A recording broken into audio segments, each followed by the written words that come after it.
So behind me, hopefully you see the mountain, but you also see Thorns Showcase.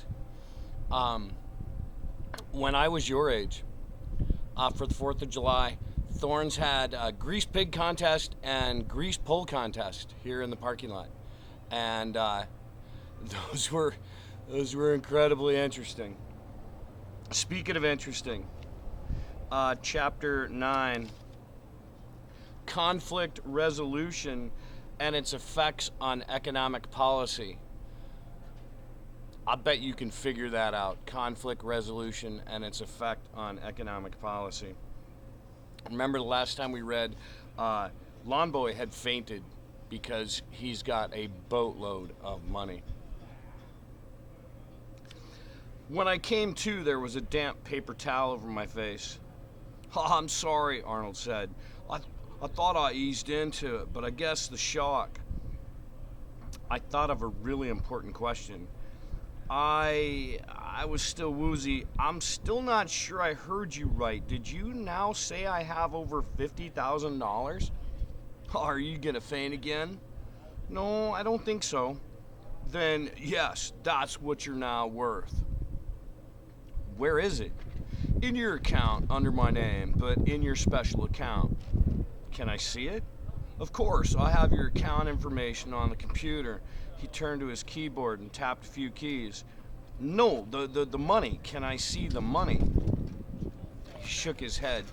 It's not like that. First, you'd have to sell all your investments and get a check, and then you'd have to take the check to the bank and cash it, and then, yes, you could see the money. And when you sell, you owe taxes on your capital gains at the end of the year. Capital gains is what they call your profit that you made from your initial investment. Oh, I didn't quite follow all that.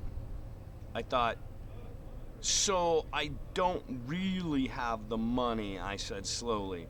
I have a computer screen and numbers and stocks and things, but not the actual money.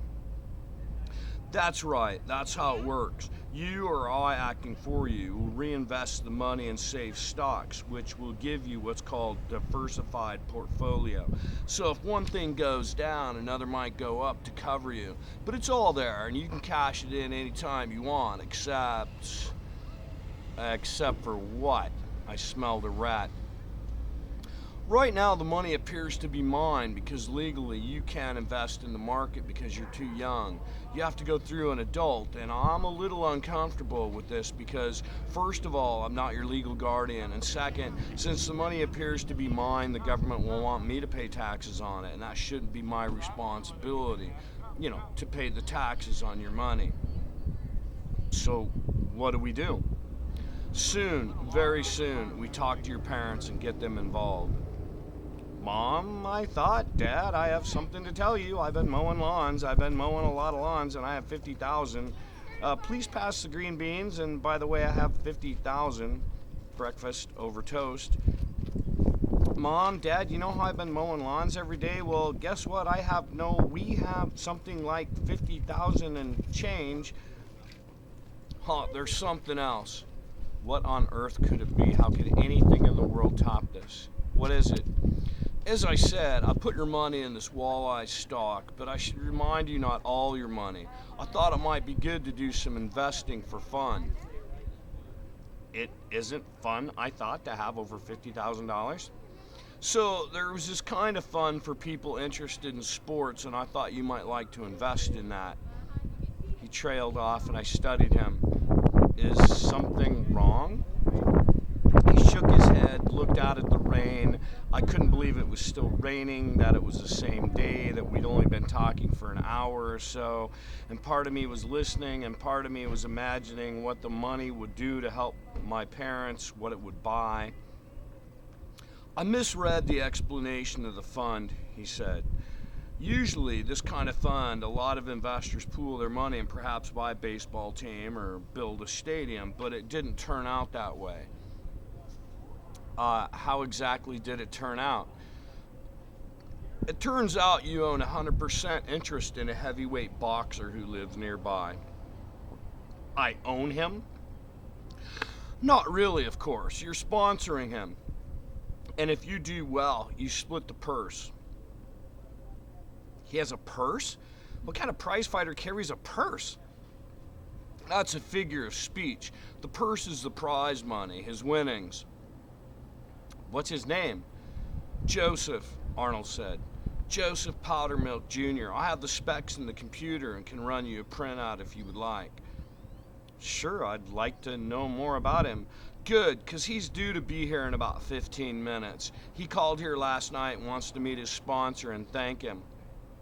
Arnold shook his head. Look, I'm really sorry about this. If you lose, I'll cover it all right.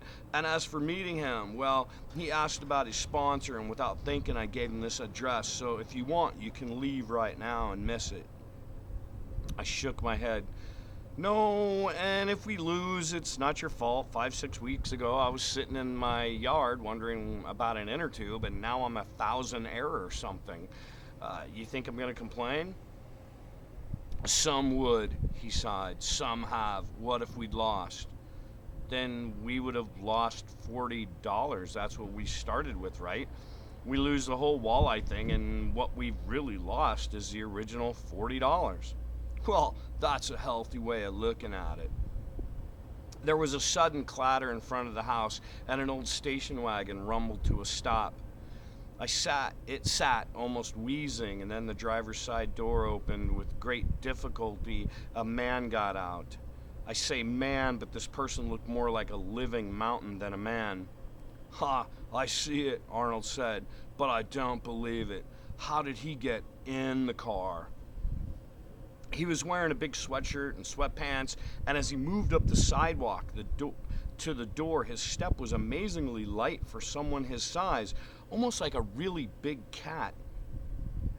Even though he could see us through the screen of the porch, he knocked on the screen door. Please, Arnold said, come in. Quick motion, a side slip, and he was in the door and standing in front of Arnold. I'm Joseph Powdermilk, and I would like to thank you for being my sponsor. He faced Arnold and held out his hand. I'd never heard such a voice. It sounded more like thunder away off, muted but deep and rumbling. Sorry, Arnold said. Wrong sponsor. He pointed at me. This is him. He turned, a mountain turning. I'm Joseph Powdermilk, and I'd like to thank you for being my sponsor. He held out a hand as big as a whole ham. I put my hand out. It disappeared completely in his, and we shook. His touch was gentle. It's nice to meet you, I said. My name is...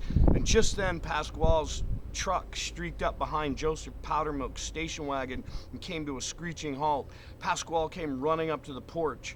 I knew it must be serious because it was daylight. Pasquale never came out in the daylight. Come right away. I got up. What's the matter? His name is Rock. He has 2 guys with him, and he says we have to pay him or harm our workers. He plans to take over the business. What can I do? Come. If Rock doesn't meet the boss, he'll cause a lot of trouble. Come now. I hadn't taken a step before I saw Joseph Powdermilk move with me. I'll help, he rumbled. I'm good at this. I was out the door. Good at what? Trouble. I told you this book gets better and better. So next chapter, Friday, force of arms and its application to business. Yeah, things are gonna get a little more crazy. Okay. It's really beautiful outside. I can't see anything.